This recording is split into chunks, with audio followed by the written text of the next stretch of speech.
পুলিশের সামনে বুক চিতিয়ে দাঁড়িয়েছিলেন তিনি। বাংলাদেশের সংরক্ষণ বিরোধী আন্দোলনের মূল যোদ্ধা ছিলেন এই আবু সাইদ।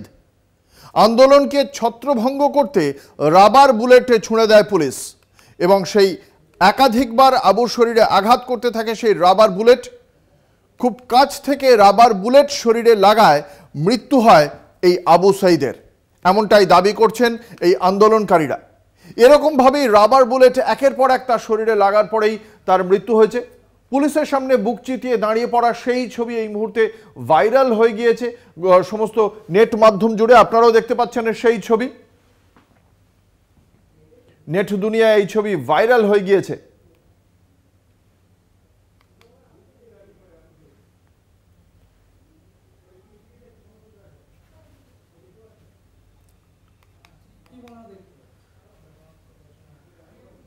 আপনারা দেখতে পাচ্ছেন সেই ছবি। পুলিশের সামনে ঠিক এভাবেই দাঁড়িয়ে পড়েছিলেন আবু সাইদ নামের এই আন্দোলনকারী এবং এত সামনে থেকে একের পর এক রাবার বুলেট তাকে লক্ষ্য করে ছোড়া হয়। এক সময় বসে পড়েন আবু, তারপরে তার সহ আন্দোলনকারীরা তাকে, সহযোদ্ধারা তাকে তুলে নিয়ে যান সেখান থেকে। পরে মৃত্যু হয় আবু সাইদের। এবং শুধু আবু সাইদ নয়, গোটা বাংলাদেশে জুড়েই এই আন্দোলন চলছে এবং বহু মানুষের মৃত্যু হয়েছে। কয়েকটি সংবাদ সংস্থার মতে এই নিহতের সংখ্যা এখনো পর্যন্ত 100 ছাড়িয়ে গিয়েছে। যদিও এখনো পর্যন্ত বাংলাদেশ প্রশাসনের পক্ষ থেকে সুনির্দিষ্টভাবে কোনো সংখ্যার কথা জানানো হয়নি। ভারতবর্ষ থেকে প্রায় 15,000 ভারতীয় নাগরিক এই বাংলাদেশে রয়েছে, যাদের মধ্যে অন্তত 8,500 পড়ুয়া, এমনটাই জানানো হয়েছে আজ নয়াদিল্লিতে বিদেশ মন্ত্রকের পক্ষ থেকে। এবং এই 8,500 পড়ুয়ার মধ্যে 125 জন পড়ুয়া সহ মোট 245 জন ভারতীয় নাগরিক সড়ক পথে ভারতবর্ষে ফিরে এসেছেন বলে নয়াদিল্লিতে বিদেশ মন্ত্রকের পক্ষ থেকে আজ এই তথ্য দেওয়া হয়েছে।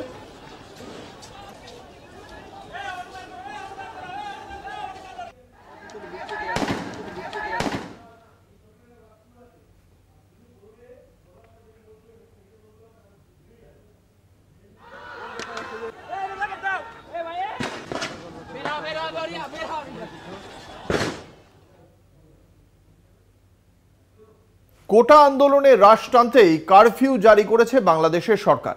অপ্রীতিকর পরিস্থিতি এড়াতে ঢাকা থেকে বসিরহাটের ঘোজাডাঙ্গা সীমান্ত পেরিয়ে দেশে ফিরছেন ওপার বাংলার ডাক্তারির ছাত্ররা। ইন্টারনেট পরিষেবা বন্ধ থাকায় বৈধ নথি দেখিয়ে ভারতে আশ্রয় নিচ্ছেন বাংলাদেশের সাংবাদিকরা। আমরা দেখে নেব সেই প্রতিবেদন। ইতিমধ্যে যে ভারতীয় মেডিকেলের ছাত্ররা যারা পড়তে গিয়েছিল বাংলাদেশে তারা ফিরছে, পাশাপাশি বহু পর্যটক তারা আবার বাংলায় ফিরছে। তারা জানাচ্ছেন একদিকে যেমন ইন্টারনেট পরিষেবা বন্ধ, অন্যদিকে যান চলাচল পুরোপুরি স্তব্ধ হয়েছে। আর আজ থেকে শুরু হয়েছে নতুন করে কারফিউ জারি। ভারতীয় ছাত্ররা যারা আছে ওরা তো, আমি একজন মেডিকেল স্টুডেন্ট, আমার সাথেও ইন্ডিয়ার অনেকে আছে, তো তারা যাতে ফিরতে পারছে না তার কারণটা হচ্ছে ওরা এয়ার টিকিট করছিল, কিন্তু পরবর্তীতে টিকিটগুলো ক্যান্সেল হয়ে গেছে, কারণ এয়ারপোর্টের ওখানে একটু সম্ভবত সমস্যা আছে। আর তার উপরে আজকে থেকে সারা বাংলাদেশে কারফিউ জারি, কেউ ঘর থেকে বেরোতে পারবে না এমন একটা রুল আছে, মিলিটারি মাঠে আছে। তো এই কারণগুলোতে ইন্ডিয়ান ছাত্ররা যারা ওরা আসতে পারছে না। আমি একজন জাতীয় পত্রিকার সাংবাদিক হিসেবে এই মুহূর্তে আপনাদের কলকাতা বর্ডার পার হয়েছি। গতকালকে রাতে এখানে ছিলাম সার্বিক তথ্য জানার জন্য যে দেশে কি হচ্ছে। আমার মেয়েটা এবার এসএসসি পরীক্ষা দিচ্ছে, পরীক্ষা স্থগিত হয়ে গেছে। এরকম লক্ষ লক্ষ ছাত্রছাত্রী, গার্জিয়ানরা নেমে গেছে, শিক্ষকরা নেমে গেছে রাস্তায়। এই মুহূর্তে কারফিউ জারি করা হয়েছে রাজধানী ঢাকাতে এবং সারা দেশে সেনাবাহিনী মোতায়েন করা হয়েছে। এই পরিস্থিতির ভিতরে বর্তমান আমাদের বাংলাদেশের পরিস্থিতি অত্যন্ত নাজুক অবস্থা রাজনৈতিকভাবে, কিন্তু এই পরিস্থিতিটা তৈরি হয়েছে। পর্যটকরা মেয়াদ শেষের হওয়ার আগেই কিন্তু তারা বাড়ি ফিরছে, এমনই জানাচ্ছেন বহু ভারতীয় পর্যটক। পাশাপাশি মেডিকেলের ছাত্ররা বলছেন বহু ভারতীয় ছাত্র আটকে রয়েছে। একদিকে বিমান পরিষেবা বন্ধ, অন্যদিকে ইন্টারনেট পরিষেবা বন্ধ থাকায় তারা কিন্তু ফিরতে পারছে না, বহু আটকে রয়েছে। আচ্ছা, আতঙ্ক আছে, জ্বালাও পড়াও চলছে তো ওখানে, জ্বালাও পড়াও চলছে, ইট পাটকেল ছুটছে স্টুডেন্ট। তুমি কি স্টুডেন্ট? না, আমি এখানে স্টুডেন্ট। আচ্ছা, বাড়ি কোথায়? বারাসাত। রাস্তাঘাটে মানুষ কম কম আছে, লোকজন কম কম, যানবাহনও বাসগুলো চলছে না, অটোগুলো টোটোগুলো এগুলো চলছে একটু একটু।